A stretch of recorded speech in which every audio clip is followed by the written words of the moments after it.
برام خدا دهقانی هستم. تو این قسمت میخوایم به کم بپردازیم. کم یا همان ای کم.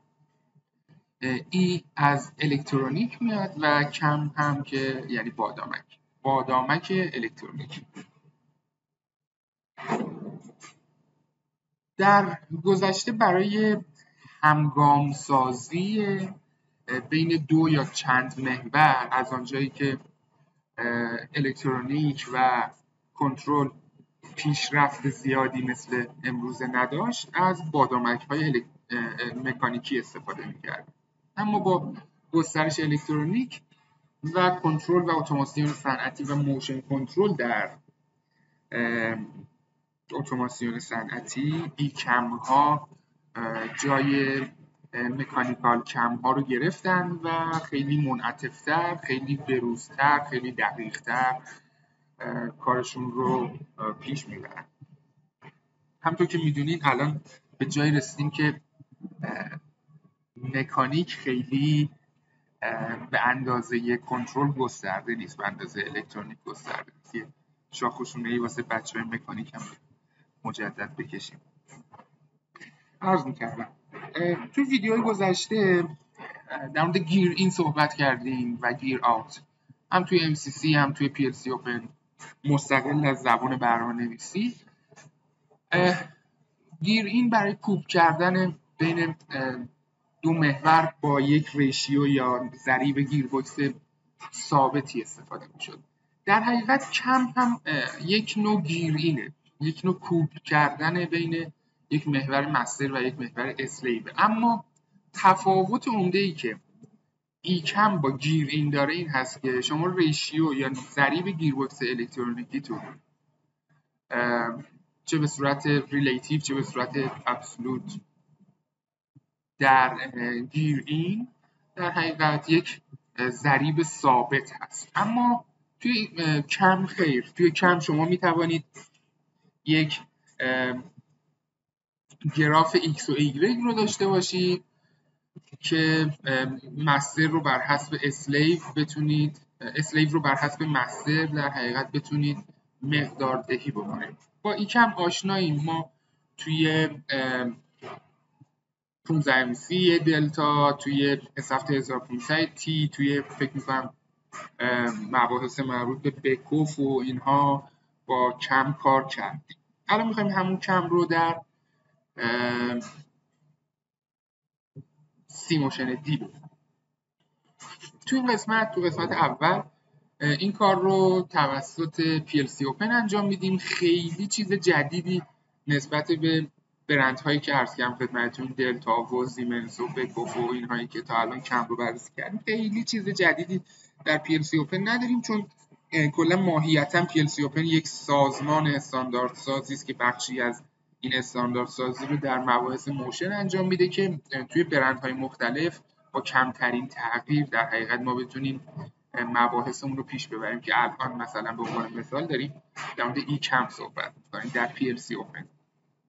اما خب شخصی سازی هایی هر برندی توی هر تجهیزی یک نوع شخصی سازی هایی بر حسب اون پلتفرمی که اون تجهیز داره روی حتی PLC اوپن هم اعمال میکنه.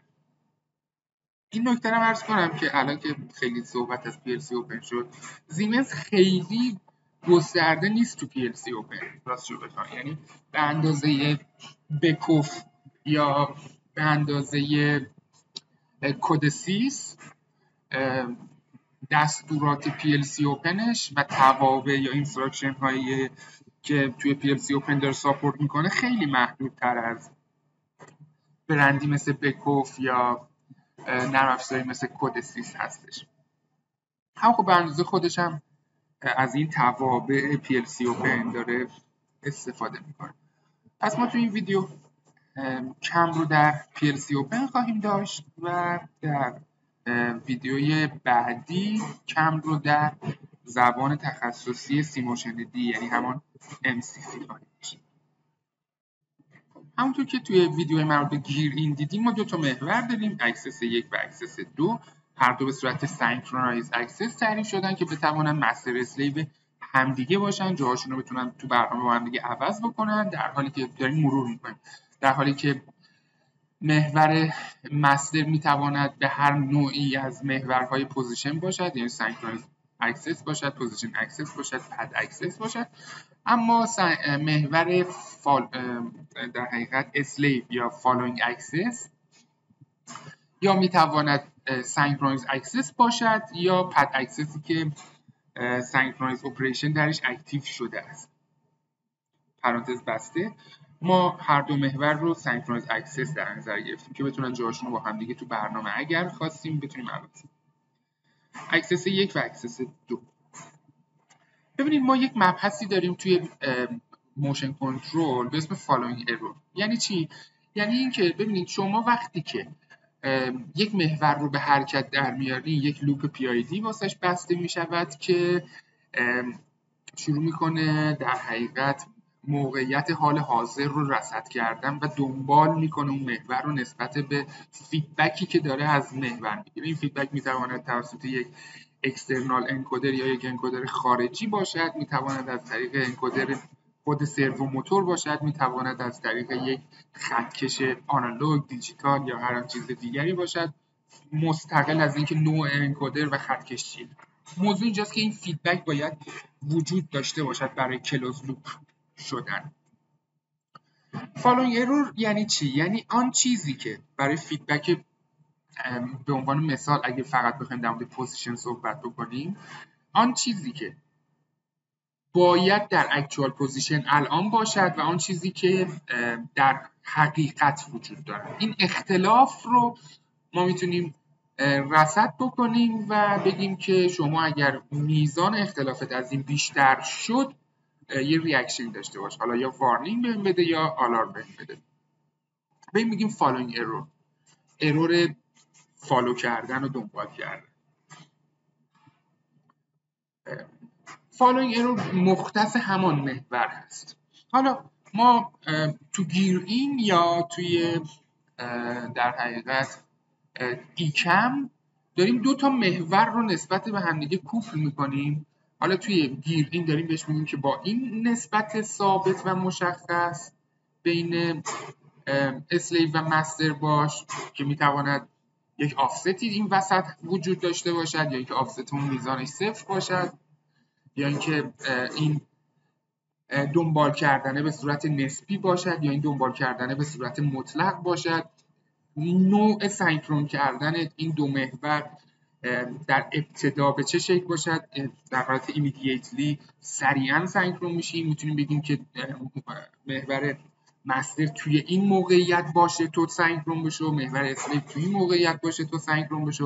یه نکته هم بگم در مورد گیر این، اگر داریم توی این حالتی کار میکنیم که شما بهش میگین که توی یک حالت خاص بیا سینکرون بشه، بعد حواستون به دیلی پروگرام اکزیکیوتیشن باشه، چون اگه قبلش محور داره حرکت میکنه و شما میخواین توی یک شرایط خاص سینکرون بشین، اگه پروگرام دیلی پروگرام اکزیکیوتیشن فعال باشه، به محض اینکه به اون شرایط خاص تعریف شده از سمت شما برسه میره به خط بعدی. ولی اگه قرار سینکرون بکنید بعدش محور رو حرکت بدید، یعنی در لحظه سینکرون کردن محور استند استیله و بعدش قرار محور رو حرکت بدید در شرایط خاصی که مثلا موقعیت مستر مساوی 50 باشد، در حالی که هر جفتشون تو صفر وایسادن، شما دستور سینکرون رو، دستور گیر این آن رو فعال میکنید، بعد بهش میگین که شما برو تو موقعیت وقتی محور مستر موقعیتش 50 بود اسلیو بیاد باش سینکرون بشه با این طول. خب لگش رو هم در حقیقت واسش مشخص میکنه. تو این حالت پروگرام دیلی اکزیکیوتیشن نباید فعال باشد یا حداقل باید توی حالتی باشه که این اتفاق بیفته، وگرنه برنامه همونجا استاپ میشود تا اون شرایطی که شما برای سینکرون کردن بهش گفتیم مهیا بشه. چون شرایط مهیا نیست، برنامه توی همون گیرینگ آن باقی خواهد ماند. حواستون به این نکات باشه. توی این صورت میتونید دیلی پروگرام اکزیکیوتیشن رو فعال، تیکش رو فعال نکنید و انیبلش نکنید. پس اتفاقی که میفته اینه که این عمل سینکرون شدن انجام میشه و یعنی این اکزیکیوت گیر این فعال میشه. اما محور اسلیو وقتی فرض بگیرید که محور مستر باید توی یک موقعیت خاصی باشه که اسلیو شروع کنه سینکرون شدن باشه. محور اسلیو وقتی حرکت میکنه و سینکرون میشه که محور مستر به اون شرایط خاص رسیده باشه، یعنی مثلا به موقعیت 50 رسیده باشه. متوجهی؟ در مورد ایکم هم همین شکلی ها، یعنی همون مثالی که در مورد بیرینگ آرم زدم برای این نکته مربوط به دیلی پروگرام اکزیکیوتیشن، توی ایکم هم همین نکته صادقه. اما اگه شما میخواین نه خیلی موضوع خیلی خاصی نداریم برای ابتداء سینکرون شدن، میخوایم وقتی که شما فعال کردین دستور گیرینگ آن رو یا کمینگ رو، همون لحظه محورها با هم با اون نسبتی که شما گفتین با هم سینکرون بشه.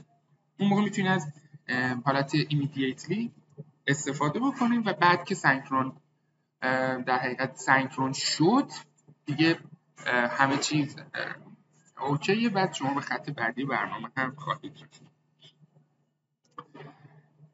فالوینگ ایرور رو عرض کردم خدمتتون که برای هر کدوم از محورها بود. حالا ما توی ایکم یا گیرینگ میایم دو تا محور رو نسبت به همدیگه سینکرون میکنیم و فرض کنیم که تو حالت مطلق بهش میگیم که فرض اگر محور مستر تو موقعیت 20 بود، محور اسلیو بره تو موقعیت 15. خب باز هم به نوعی یک فالوینگ ایرور این وسط وجود داره که توی در حقیقت دسته مانیتورینگ هستش. این تلورانس در سینکرونایز اپریشن می‌بینید ست پوینت تلورانس، این تلورانس رو میتونیم ما اینجا بهش بدیم. یعنی چی؟ یعنی اگر شما تصور بکنید، مثلا اینو باید بکشم، نمیدونم مبحثمون طولانی میشه ولی باید حتما به این نکات اشاره بکنم. شما تصور بکنید که من ایکم رو به این شکل کشیدم.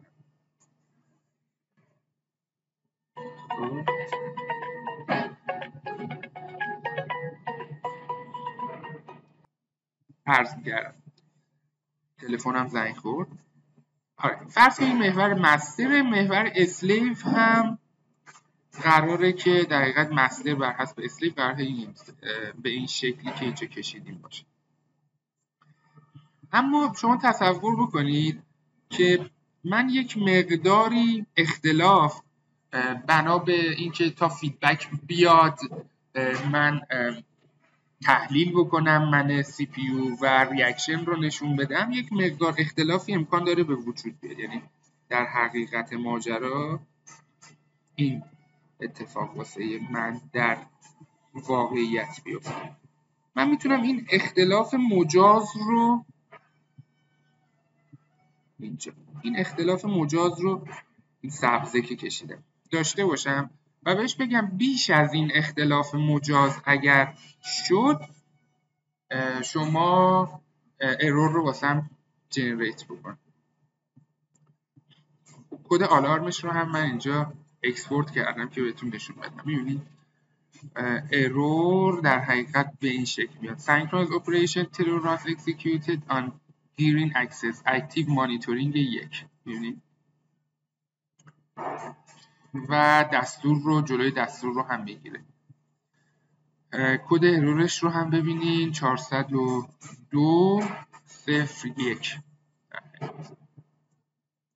من پاک بکنم نگهش داشته بودم که فقط اینجا ببینیدش. خب به این صورت این اتفاق توی اگر بابت یک محور باشه، یعنی این اکچوال پوزیشن یک محور باشه، بهش میگیم فالوینگ ارور. اگر برای کوب کردن، حالا چه به صورت گیرینگ یا چه به صورت ایکم باشه، در حقیقت بهش میگیم سینکرونایز آلارم. همین اروری که الان دیدیم. شما بسته به میزان دقتی که برای این سینکرون کردنتون نیاز دارید میتونید این گزینه رو فعال یا غیر فعال بکنید و تنظیمات رو اینجا انجام بدید. مثلا برفرض تصور بکنید که یک محور فیدر داریم و یک سرو پرس و واسه هم مهمه که حتما این با یک تلرانس خیلی کمی اتفاق بیفته.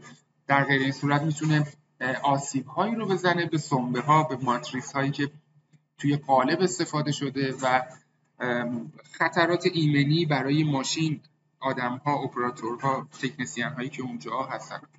شما میتونید Activate Actual Value Monitoring رو داشته باشید، Set Point Tolerance رو میتونید داشته باشید و نوع Active Set Point Monitoring رو هم میتونید تعریف بکنید بر حسب میزان دقتی که شما دارید، میزان پردازش CPU و اینکه CPU تون 425 35 45 55 چه مقداری در حقیقت پروسه‌تون سریعه و سایکلتون قابل اطمینان. من این رو نو میکنم تا خیلی ازمون ایرادی نگیره. این رو هم عرض کنم خدمتتون. چیزی که من تجربه دارم نسبت به سیموشن دی و 1500 تی به مراتب قوی‌تر و بهتر از سیموشن دی. یعنی مثلا اگر بخوایم 1511 تی رو با 425 سیموشن مقایسه بکنیم، 1511 جلوتر از 425.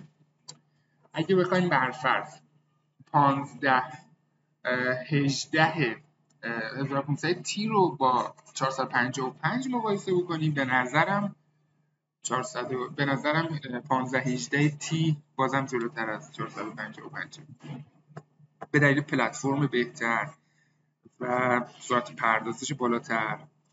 کلا عرض کردم، فکر می‌کنم چند باری هم تو این آموزش سیموشن دی اولویت اول من هیچ وقت نبوده و نخواهد بود. پس در مانیتورینگ سینکرونس اپریشن رو به حالت نو قرار میدیم اگه شما واسهتون مهمه و میخواید در حقیقت این تلرانس رو داشته باشید. میتونید میزان تلرانس رو هم واسهش در نظر بگیرید. برای هر دو محور من این کار رو انجام میدم. چون 425 هستیم، اگه بخوایم یه مقداری سریع عمل بکنیم اذیتمون میکنه.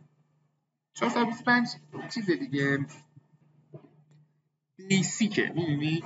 یعنی این شکلی میشه 25 رو بهش میگه بیسیک، به 35 میگه استاندارد، به 45 میگه پرفورمنس، فکر کنم های پرفورمنس، به اون میگه اولترا های پرفورمنس. 450 شما دیگه فکر کنید 425 بیسیک دیگه چیه، کله پاچش چی باشه. به این صورت ببینید، پس ما این کار رو اینجا انجام دادیم. اگه خاطرتون باشه در حالت گیرین توی سینکرونس اپریشن در اینترکانکشن اومدیم، ببینید برای محور یک مستر رو 2 در نظر گرفتیم و توی اینترکانکشن محور 2 هم مستر رو 1 در نظر گرفتیم. اینجا برای کم هم بعد این کار رو انجام بدیم. من میخوام محور 1 مستر باشه، محور 2 اسلیو. درسته؟ کاری که انجام میدم این هست که میام در قسمت کم، ببینیم ما دو نوع به صورت به دو نوع یا به دو صورت میتوانیم کم رو داشته باشیم: کم ادیت و کم تول. کم تول تو ورژن های قدیمی سیموشن اسپات باید نصب بشه و کم تول هم نیاز به کم تول نیاز به لایسنس هم داره، اما کم ادیت خیلی. کم تول و کم ادیت قابل تبدیل شدن به همدیگه هستن. یعنی شما میتونید با کم ادیت بنویسید به کم تول تبدیلش میکنید، یا از کم تول بنویسید و به کم ادیت تبدیلش میکنید. در کم تول و کم ادیت امکان ایمپورت کردن و اکسپورت کردن رو دارین. از هر دو هم میتونید توی یک برنامه استفاده بکنین، اما مثلا برای یک محور میتونید یا از این استفاده بکنید یا از این برای سینکرون کردن. این نیست که برای سینکرون کردن برای یک دستور بتونید از هر دوش استفاده بکنید. اون موقع که میخوایم، حالا بهش میرسیم، اون موقع که میخوایم اساین بکنیم بهش بعد بگیم کدوم کم یک، کم دو، این شکلی. خب من از کم ادیت استفاده میکنم. حالتهای مختلفی داریم که من روی اینترپولیشن پوینت تیبل حقیقت کارم رو جلو میبرم. باش آشناییم دیگه، توی 1500 تی هم باش کار کردیم. موقعیت مستر کجا باشد؟ ببین شما اینجا میتونید اینترپولیشن تایپ های متفاوتی رو هم داشته باشین. کم تایپتون رو میتونید سایکلیک بکنید، سایکلیک ابسولوت، سایکلیک ریلیتیو. در مورد سایکلیک توضیحی بدم. برد نه.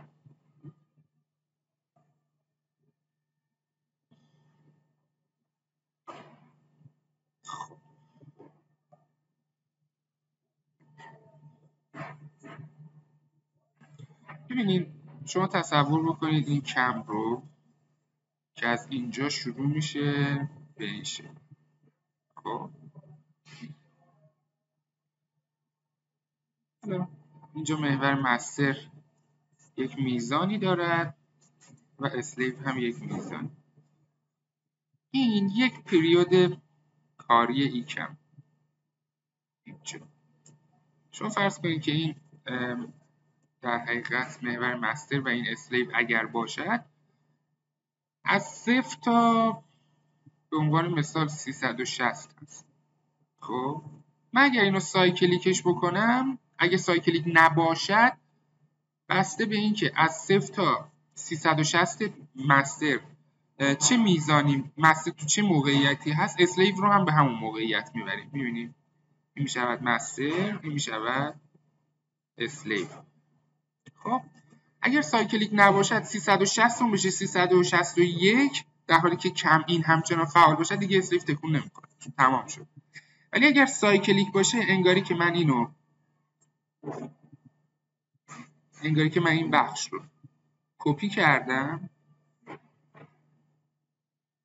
و اینجا پیستش کردم.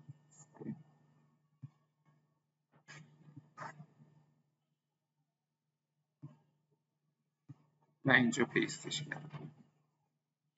خب یعنی فرض کنیم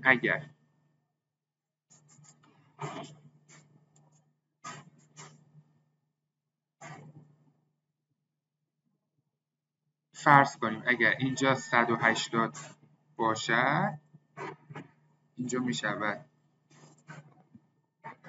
360 به علاوه 180 540، یعنی اینجا می شود 540. اینجا اگر باشد 180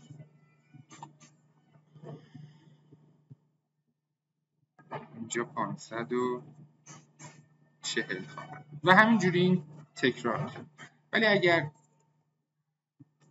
سایکلیک نباشه در حقیقت تو همون 360 همین چیز ختم میشه. این سایکلیک بودن میتواند به صورت مطلق باشد، چیزی که الان دیدیم، یا به صورت نسبی باشد. خب با سایکلیک هم آشنا شدین. من سایکلیک ابسولوت در نظر میگیرم، میتوانید اسکیل هم داشته باشیم. خب من میام توی این قسمت بهش میگم اگر مستر 10 بود 40 60 80 100 150 180 230 برفرض 280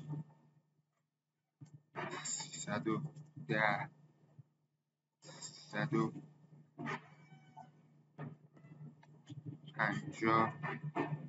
160. میتونید بازم اضافه بکنید، یعنی این شکلی است که 12 تا داشته باشید.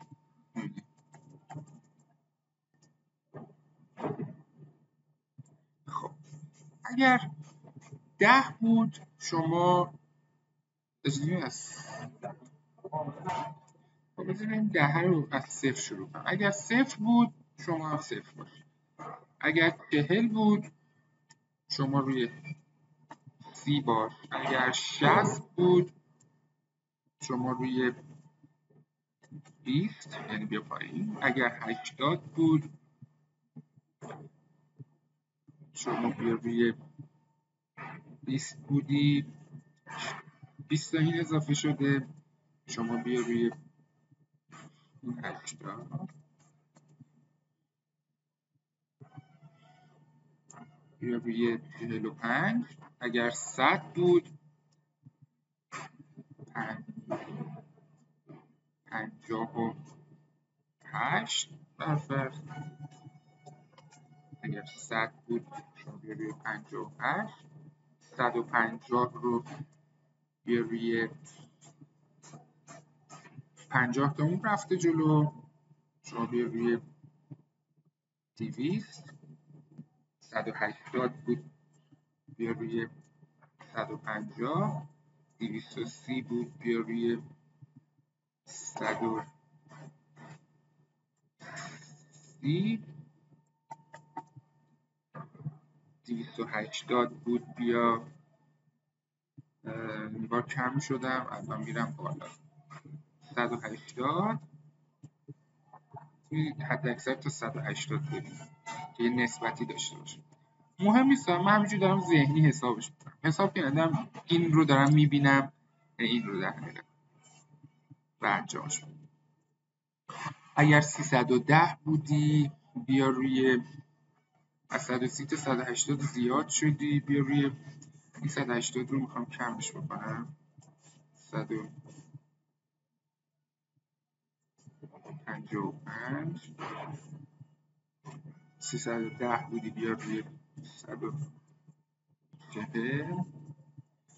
از 140 350 بودی بیا روی 100 و 360 بودی بیا روی 180 روی 180.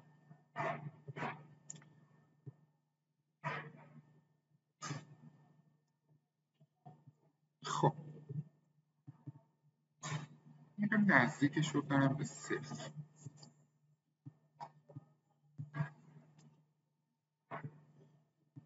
این رو هم یه مقداری 100 تا 80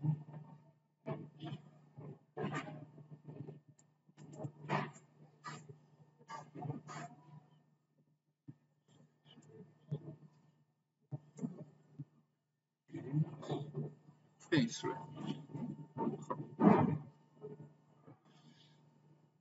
سیو و کامپایل میگیرم. من یه کمی رو این شکلی ایجاد کردم در کم ادیت. ببینید اینجا قابلیت آپلود و دانلود هم دارید وقتی که آنلاین باشید.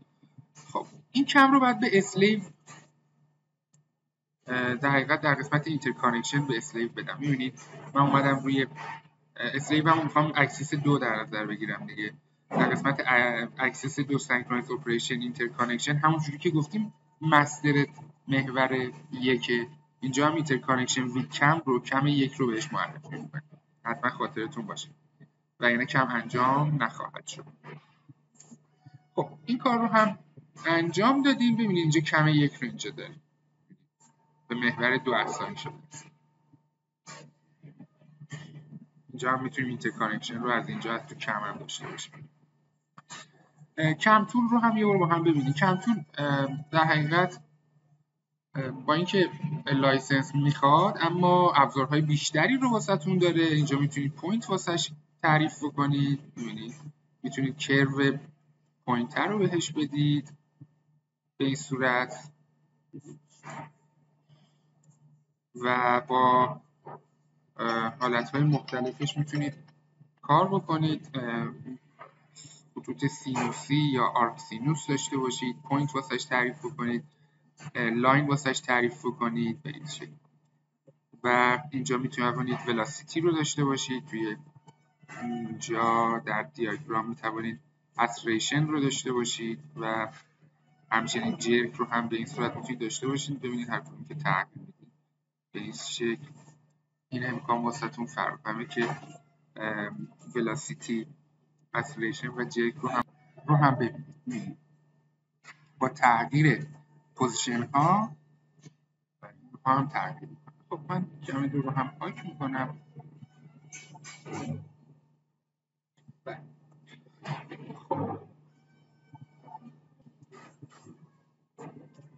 اینترپولشن رو لینیر در نظر گرفتیم و سایکلیک ابسولوت.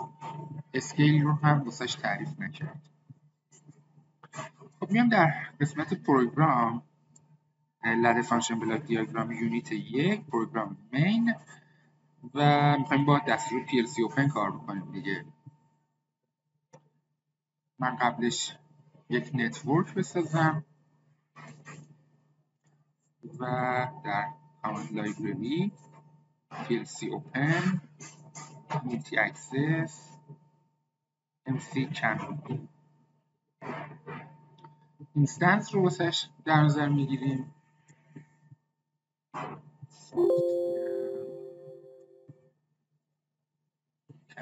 یک ببینیش اینجاست. دیتا تایپش هم آندرلاین MC آندرلاین کمین. خب و ببینید چه چیزهایی از آن میخواد. مستر کدومه؟ اکسس 1. اسلیف کدومه؟ اکسس 2. کدوم کم تیبل رو میخوای بهش اساین بکنی؟ چون من میتوانم چندین کم تیبل داشته باشم. کم یکی که ایجاد کردم.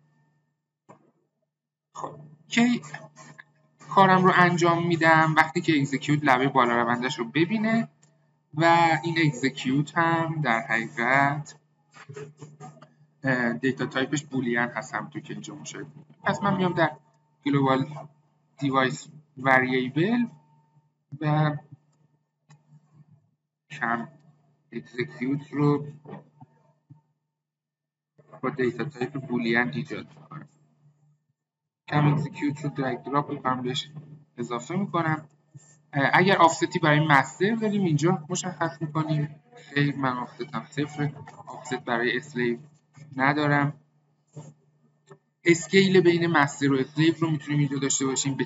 با چه اسکیلی اینها در حقیقت مستر با چه اسکیلی باشد، اسلیو با چه اسکیلی باشد. اسکیل رو هم 1 به 1 در نظر میگیرم.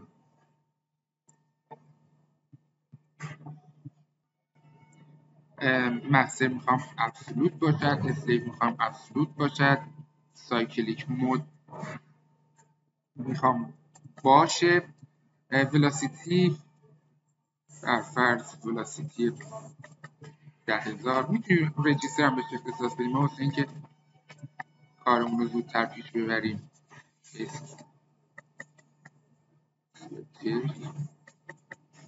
10,000. مود رو هم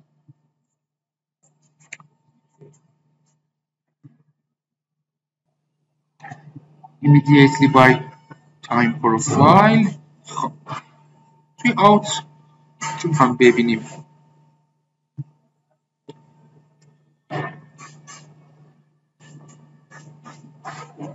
کم سینک بولین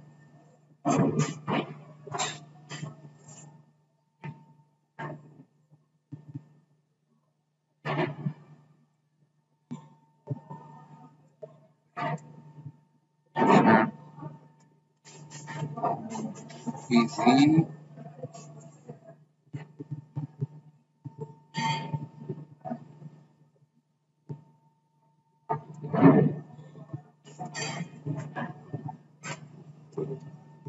کم اکتیو.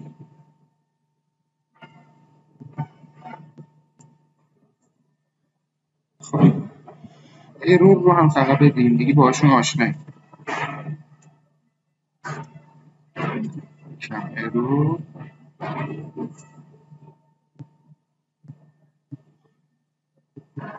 سیو.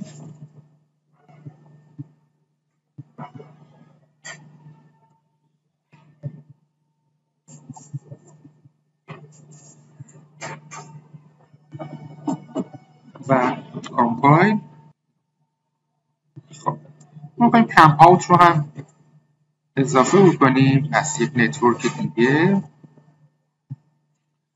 و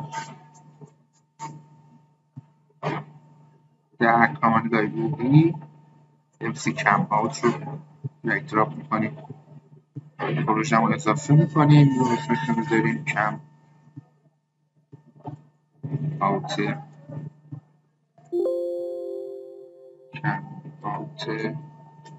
یک. اسلیو اکسس 2 هست، اکزیکیوتش رو هم گلوبال دیوایس وریبل. شما میتونید st سورس داشته باشین در پروگرام، st سورس فایل میتونید داشته باشین، دیتا بلاک بسازین توش. خب که منظورم اینه که همه رو توی گلوبال دیوایس وریبل نه.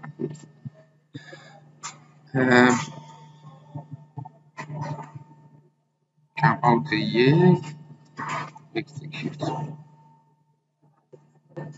بولیان هست.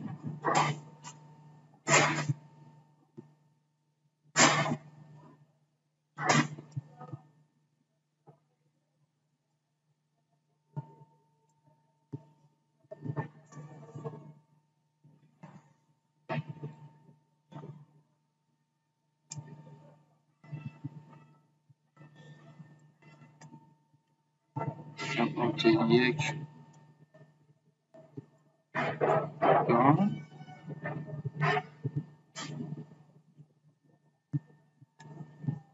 کم آوت یک ایرور.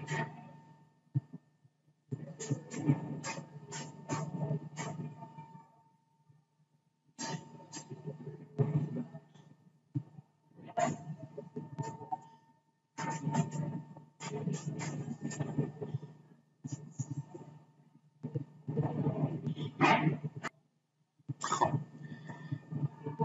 سیف کامپایل میکنیم، دانلود میکنیم، ادامه میدیم. خب ما دانلود رو انجام دادیم، آنلاین هم هستیم. میام اینجا، اولین کاری که میکنم این هست که محورها رو انیبل میکنم و هومینگ درجا، اکزیکیوت هوم رو هم برمیدارم. ببینید اکچوال پوزیشن ها 0 هست و کم اکزیکیوت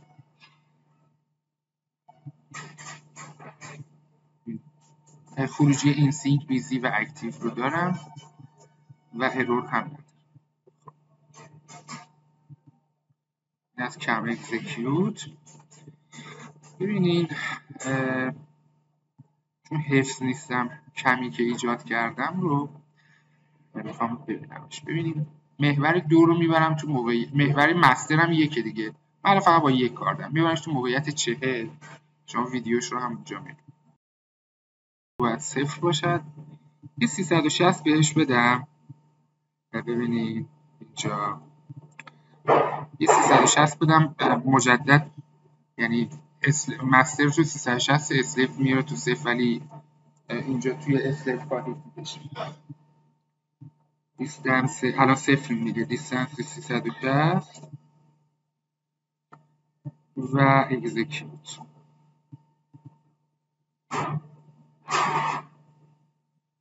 میبینید خب 360 0 یه منفی 360. ببینید وقتی برمیگرده هم رو همون گرافی که شما کشیدین رو همون گراف برمیگرده. دیستنس منفی 360 اکزیکیوت. خب اکچوال پوزیشن رو برید 0 0. حالا من بهش میگم شما برو تو 720. خب سرعت رو هم کم میکنم. 500.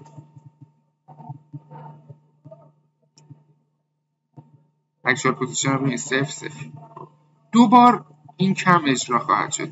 یه بار تا 0 تا 360 میره، دوباره میاد از اینجا دوباره شروع میکنه. چون 360 که بگذره، چون سایکلیک معرفیش کردیم، این اتفاق مجدد میفته. ببینینش اکزیکیوت رو برمیدارم مجدد.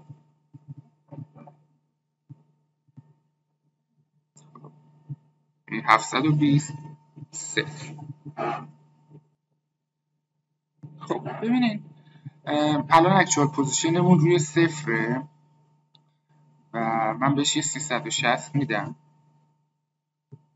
خب و میام در کم آوت اکزیکیوتش رو فعال میکنم.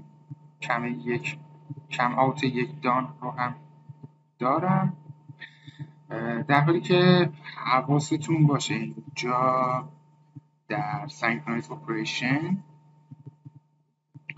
در قسمت دیفالت و کم سینکرونایزیشن دیسینکرونایزیشن رو روی حالت افکتیو ایمیدیتلی در نظر گرفتیم تا بدون پیش شرطی کم آوتمون اجرا بشود. مثل الان من میام در موو ریلیتیو مجدد یه 360 دیگه بهش میدم، دیگه محور دوم دنبالش نمیکنه و کم آوت انجام شد، موفق معین میشه.